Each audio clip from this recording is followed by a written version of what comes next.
जालन्यात प्रेम प्रकरणातून तरुणाला बेदम मारहाण, मारहाणीत गंभीर जखमी झालेल्या तरुणाचा उपचारादरम्यान मृत्यू, नातेवाईकांनी तरुणाचे शव टाकले कदीम. जालना पोलीस ठाण्याच्या आवारात कायदेशीर तक्रार दाखल झाल्यानंतर नातेवाईकांनी घेतला तरुणाचा मृतदेह ताब्यात. या प्रकरणी 5 जणांविरुद्ध कदीम जालना पोलीस ठाण्यात गुन्हा दाखल. जालन्यात प्रेम प्रकरणातून तरुणाला काही इसमांनी बेदम मारहाण केली होती. 14 एप्रिल रोजी रात्रीच्या सुमारास सदर घटना घडली होती. यात वीरेंद्र महेंद्र शेळुते वय 24 वर्ष राहणार इंदेवाडी जालना यांना बेदम मारहाण झाल्याने ते गंभीर जखमी झाले होते. त्यांना उपचारासाठी छत्रपती संभाजीनगर येथील रुग्णालयात दाखल करण्यात आले होते. सदर तरुणाचा आज उपचारादरम्यान दुर्दैवी मृत्यू झाला. त्यामुळे मयत तरुणाच्या संतप्त नातेवाईकांनी आज दिनांक 17 बुधवार रोजी रात्री 9 वाजेच्या सुमारास या तरुणाचा मृतदेह अँब्युलन्समध्ये कदीम जालना पोलीस ठाण्यात आणून टाकत जोपर्यंत कायदेशीर कारवाई होत नाही तोपर्यंत मृतदेह ताब्यात घेण्याचा इशारा दिला होता. या प्रकरणी मयताचा भाऊ विजेंद्र शेळुते यांच्या फिर्यादीवरून तक्रार दाखल करण्यात आलीय. मयताच्या भाऊ विजेंद्र यांच्या फिर्यादीनुसार मयत वीरेंद्र याचा खून प्रेम प्रकरणातून झाला असल्याची माहिती कदीम जालना पोलीस निरीक्षक सिद्धार्थ माने यांनी दिली. नेमकी घटना कोठे घडली याचा शोध लागला नसून या प्रकरणात 5 आरोपी विरुद्ध गुन्हा नोंद करण्यात आला असल्याची माहिती पोलीस निरीक्षक सिद्धार्थ माने यांनी दिली. यानंतर मयत तरुणाच्या नातेवाईकांनी मयत इसमाचा मृतदेह ताब्यात घेतलाय. या प्रकरणी 5 संशयित आरोपींविरुद्ध गुन्हा दाखल करण्यात आला असून पोलीस अधिक तपास करीत आहेत.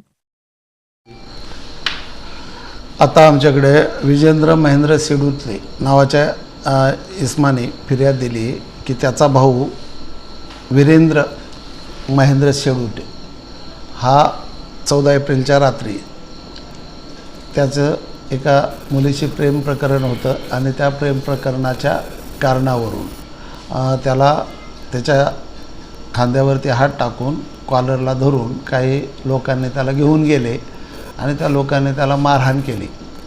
तो बेशुद्ध अवस्थेत होता. त्याला छत्रपती संभाजीनगरच्या घाटी हॉस्पिटलमध्ये ॲडमिट होता आणि तो काल रात्री मरण पावला अशी फिर्याद दिली. त्याच्यावरून आम्ही आरोपींविरुद्ध पोलीस स्टेशनला जस्ट गुन्हा दाखल केलेला आहे. तर त्यांनी डेड बॉडी पोलीस स्टेशनला आणली होती. काय मागणी होती?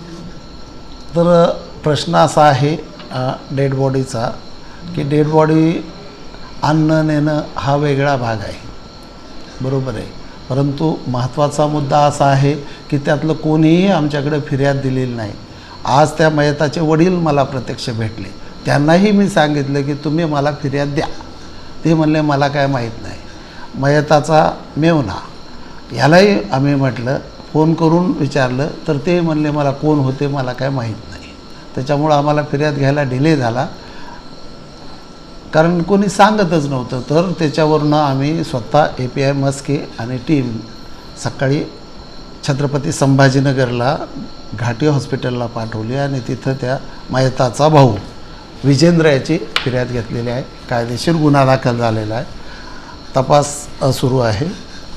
किती आरोपी? एक 5 आरोपी आहेत. राईट विथ राईट दाखल आहे. घटना कुठे घडली? घटनाचं ठिकाण आहे सरस्वती भवन शाळेच्या पुढून त्याला घेऊन गेले होते, पण नेमकं कुठं मारलं हे त्यांनाही माहिती नाही आहे. पण तिथून घेऊन गेल्याचे कन्फर्म त्यांनी पाहिलेलं आहे. त्यांचा एकही तक्रार म्हणजे कोणीच फिर्यादच सांगायला तयार नव्हतं, त्यामुळे डिले झालेला आहे. आता त्यांनी डेड बॉडी वगैरे ॲम्ब्युलन्समध्ये आणली होती, आपण काय समजूत घातली त्यांना? आम्ही कुठलीच समजूत घातलेली नाही. कायदेशीर फिर्याद चालू होती. मी बंदोबस्तात होतो. आल्यानंतर कायदेशीर फिर्याद चालू होती आणि गुन्हा दाखल केलेला आहे. डेड बॉडीचा काही विषयच नाही. तुम्ही फिर्यादच दिली नाही तर डेड बॉडीचा कसला विषय घ्या?